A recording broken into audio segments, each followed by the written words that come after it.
여러분은 지금 화면에 보이는 이 환율 그래프의 급격한 굴곡이 무엇을 의미하는지 정확하게 파악하고 계신가요? 정부가 발표한 최근 환율 추이를 살펴보면 12월 24일 단 하루 만에 무려 30원이나 폭락했습니다.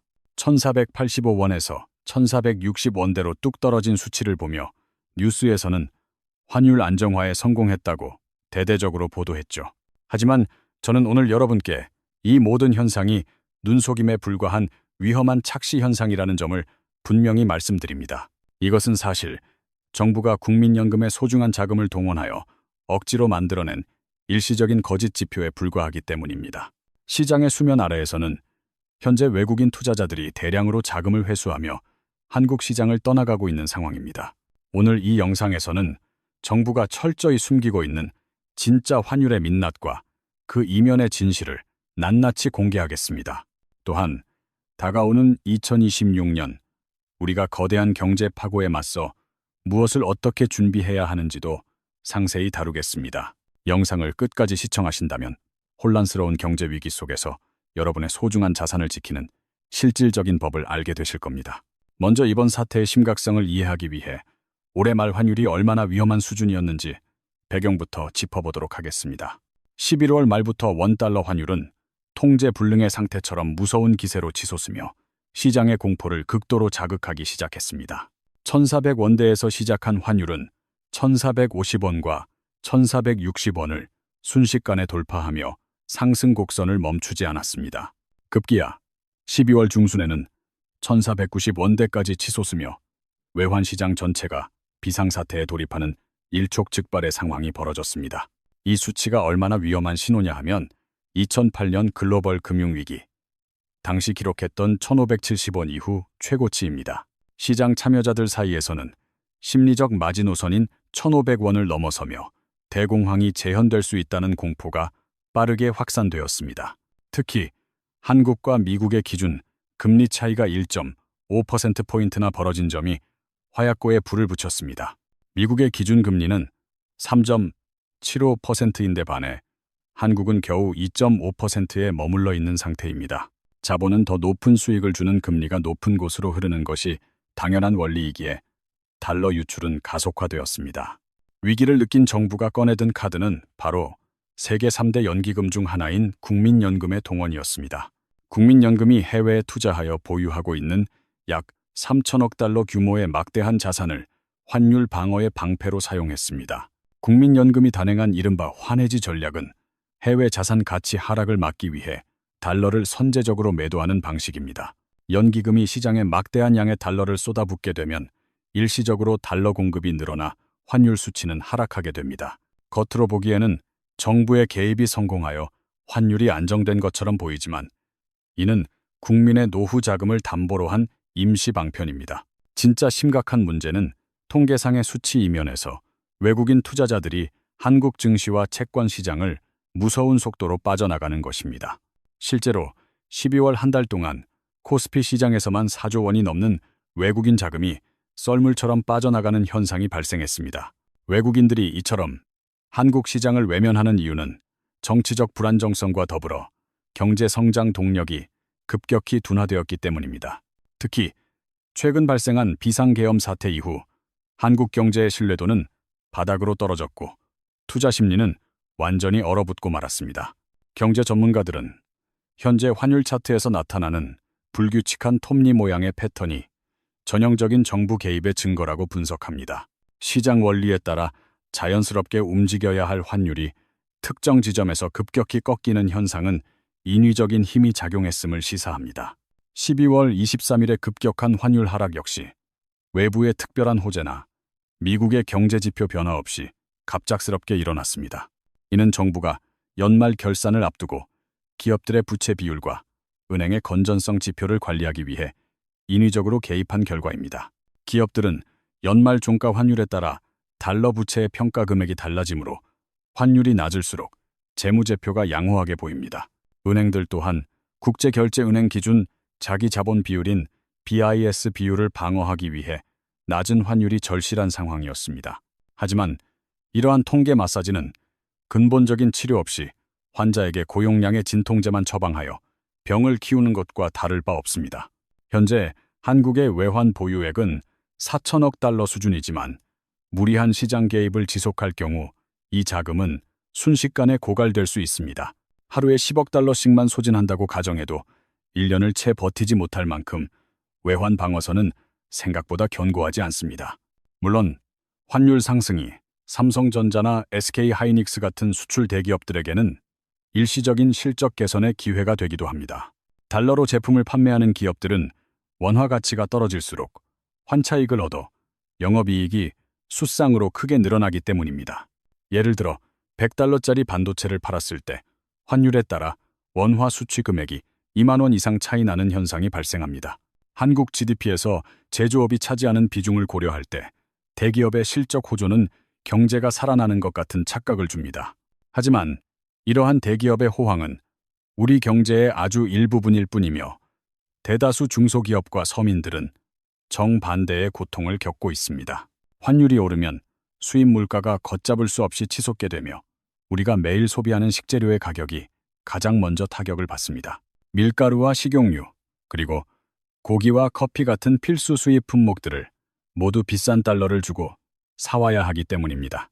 원화 가치가 떨어지면 같은 양의 물건을 수입하더라도 더 많은 돈을 지불해야 하므로 결국 소비자 가격 인상으로 이어집니다. 동네 빵집 사장님은 밀가루 가격 상승에 눈물을 머금고 빵값을 올리며 식당 주인들 또한 메뉴 가격을 수정할 수밖에 없습니다.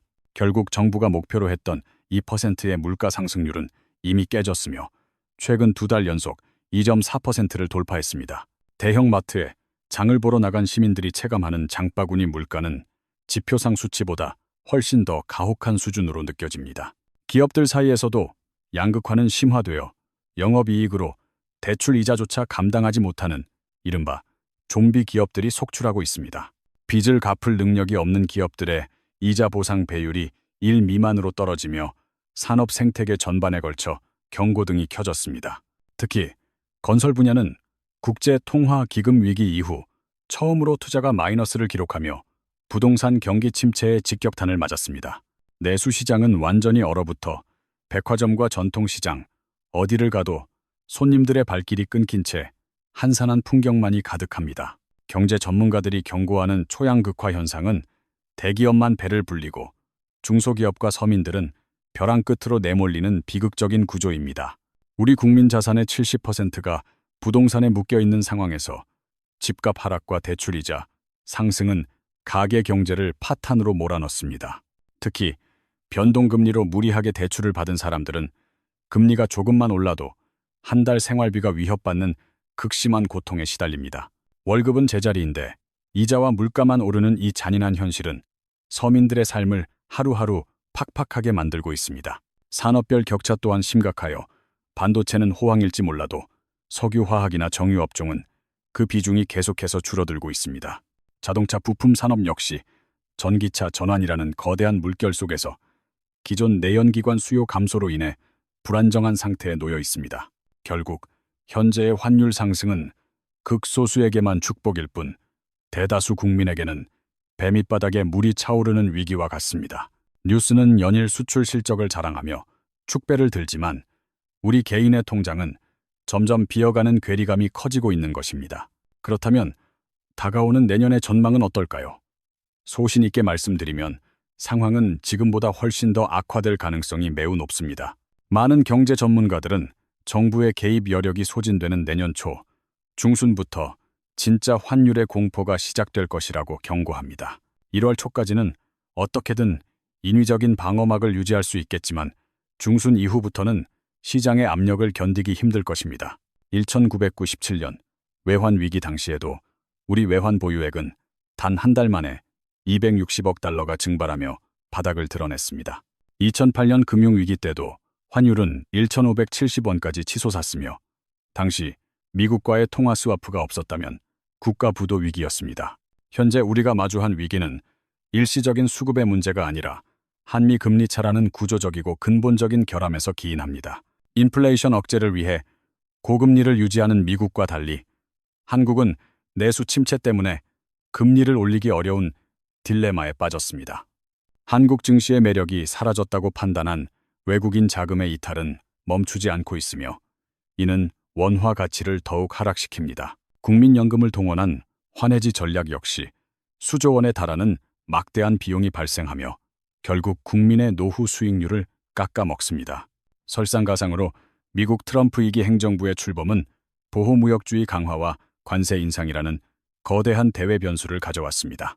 미국의 관세 장벽이 높아지면 한국의 수출 경쟁력은 약화되고 환율은 1,500원선을 힘없이 돌파할 가능성이 큽니다. 정부가 쌓아둔 제방이 무너지는 순간 우리가 보고 있는 1,460원대의 환율은 신기루처럼 사라지고 홍수가 닥칠 것입니다. 근본적인 해결책은 외국인 투자를 유인할 정책이나 금리 인상이지만 가계의 부채 폭탄 때문에 정부는 진퇴양난에 빠져 있습니다. 금리를 올리면 부동산 대출을 받은 서민들이 무너지고 금리를 내리면 환율과 물가가 폭주하는 외통수에 걸린 셈입니다. 이것이 바로 장밋빛 전망이 사라진 2026년 한국 경제의 냉혹한 현실이며 우리는 각자 도생의 길을 찾아야 합니다. 그렇다면 이런 절망적인 상황 속에서 우리는 구체적으로 어떻게 대응해야 소중한 자산을 안전하게 지킬 수 있을까요? 첫 번째 대응 전략으로 자산의 일정 부분을 반드시 달러라는 안전통화로 확보해 두는 것을 강력히 추천드립니다. 환율이 급등할 때 달러 자산은 훌륭한 방패가 되어주며 한 번의 사기보다는 분할 매수를 통해 평균 단가를 낮춰야 합니다. 매달 정해진 금액을 기계적으로 적립하듯 달러를 사 모으는 방식은 변동성 리스크를 줄이는 가장 현명한 투자법입니다. 환율이 1,450원일 때도 사고 1,480원일 때도 사두면 결국 시장 평균 가격에 방어 자산을 갖게 됩니다. 최근 달러 예금 금리 또한 4% 이상을 제공하는 상품이 많아 현금 흐름과 환차익을 동시에 노릴 수 있습니다. 두 번째, 전략은 특정 자산에만 집중된 포트폴리오를 과감하게 다변화하여 위험을 분산하는 것입니다. 우리 자산의 70%가 부동산에 편중되어 있다는 사실은 위기 시 유동성 확보에 치명적인 약점이 됩니다. 따라서 부동산 비중을 줄이고 해외 주식이나 ETF, 그리고 채권 등으로 자산의 영토를 넓혀야 합니다. 특히 미국 시장은 전 세계에서 가장 강력한 성장성과 회복력을 가진 시장으로 여전히 매력적인 투자처입니다. S&P 500 지수와 같은 우량 지수에 투자하면 리스크를 분산하면서도 안정적인 수익을 기대할 수 있습니다. 달러로 미국 주식에 투자할 경우 주가 상승에 따른 이득과 환율 상승에 따른 환차익을 동시에 누릴 수 있습니다. 1,400원에 $10,000를 투자했다가 환율이 1,500원이 되면 앉은 자리에서 100만 원의 추가 이득이 생깁니다. 세 번째로 IRP나 연금저축 같은 개인 연금 계좌를 강화하여 스스로의 노후를 직접 설계해야 합니다. 국가가 관리하는 국민연금만 믿고 있기에는 기금 고갈과 수익률 저하라는 현실적인 불안 요소가 너무나 큽니다. 개인연금은 연간 900만 원까지 세액공제 혜택을 받을 수 있어 절세와 자산 증식을 동시에 이룰 수 있습니다. 네 번째 전략은 정보의 홍수 속에서 정부 발표를 맹신하지 말고 실제 데이터를 직접 확인하는 습관입니다. 뉴스는 대개 긍정적인 면을 부각하지만 진짜 중요한 신호는 차가운 숫자와 데이터 속에 숨겨져 있기 마련입니다. 외국인 투자자들이 매달 얼마나 주식을 팔고 나가는지, 그리고 우리나라 외환 보유액이 줄어드는지를 체크하세요. 국민연금의 환해지 비용이 얼마나 발생하는지와 같은 세부 지표를 찾아보는 노력이 여러분의 안목을 키워줍니다. 다섯 번째로 가장 현실적이고 시급한 과제는 바로 불필요한 가계부채를 최대한 빠르게 줄여나가는 것입니다. 환율이 오르면 수입 물가가 오르고 이는 곧 강력한 금리 인상 압박으로 돌아와 대출이자 부담을 키웁니다. 고금리 시대에 과도한 빚을 지고 있는 것은 폭풍우가 치는 바다 위에서 무거운 불을 내리지 못한 배와 같습니다. 변동금리 대출을 이용 중이라면 고정금리로 전환하거나 여유 자금이 생길 때마다 원금을 상환하는 것이 최선입니다. 지금 당장은 생활이 조금 불편하더라도 장기적으로 보면 빚이 없는 상태가 가장 강력한 경제적 방패가 됩니다. 오늘 이 영상에서 저는 정부가 교묘하게 만들어낸 환율의 착시 현상과 그 이면의 무서운 진실을 폭로했습니다. 국민연금을 활용한 임시방편적인 시장 개입은 결국 언젠가 멈출 수밖에 없으며 그때가 진짜 위기의 시작입니다. 다가오는 2026년은 우리가 이전에 겪어보지 못한 복합적인 경제 위기가 한꺼번에 몰려오는 해가 될 것입니다. 하지만 여러분, 너무 두려워하지 마십시오. 역사는 언제나 준비된 자들에게 위기를 기회로 바꿔주었습니다. 1997년 외환 위기 당시에도 미리 달러를 확보한 누군가는 자산을 수십 배로 불리는 기회를 잡았습니다. 2008년 금융위기의 공포 속에서도 저점에서 우량 자산을 매수한 사람들은 지금 부의 추월 차선에 올라타 있습니다. 위기는 누구에게나 공평하게 찾아오지만 그 위기를 대하는 태도와 준비에 따라 결과는 완전히 달라지기 마련입니다. 지금 당장 여러분이 할 수 있는 작은 실천들이 모여 훗날 거대한 경제적 풍랑으로부터 여러분의 가정을 지켜줄 것입니다. 여러분은 현재 어떤 전략으로 이 험난한 시기를 대비하고 계시는지 댓글을 통해 소중한 의견을 공유해 주시기 바랍니다. 서로의 정보를 나누고 함께 고민하는 과정 속에서 우리는 더 나은 해결책과 희망을 발견할 수 있을 것이라 믿습니다. 오늘 영상이 여러분의 자산을 지키고 올바른 투자 방향을 설정하는 데 실질적인 도움이 되었기를 진심으로 바랍니다. 다음 영상에서는 오늘 다루지 못한 구체적인 달러 투자 방법과 계좌 개설법에 대해 아주 상세히 알려드리겠습니다. 환율의 파도 위에서 흔들리지 않고 항해할 수 있는 여러분만의 튼튼한 배를 만드는 과정을 제가 끝까지 돕겠습니다.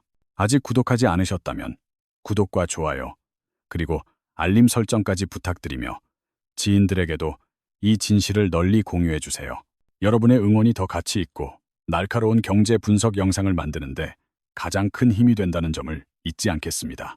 우리는 이 위기를 충분히 이겨낼 수 있으며 더 단단한 경제적 자유를 향해 한 걸음씩 나아갈 수 있을 것입니다. 세상이 말하는 착시와 거짓에 속지 않는 냉철한 눈을 가지시길 바라며 오늘의 긴 이야기를 여기서 마치도록 하겠습니다. 끝까지 시청해 주셔서 진심으로 감사드리며 여러분의 자산과 행복이 늘 안전하게 지켜지기를 간절히 응원하겠습니다. 2026년의 거대한 파고를 넘어서는 그날까지 저는 언제나 여러분의 곁에서 든든한 파트너로 함께하겠습니다. 지금 바로 여러분의 포트폴리오를 점검하시고 단 1달러라도 안전자산을 확보하는 실행을 시작해 보시길 권합니다. 다음 시간에 더욱 유익하고 충격적인 경제지표 분석으로 다시 찾아뵙겠습니다. 시청해 주셔서 대단히 감사합니다.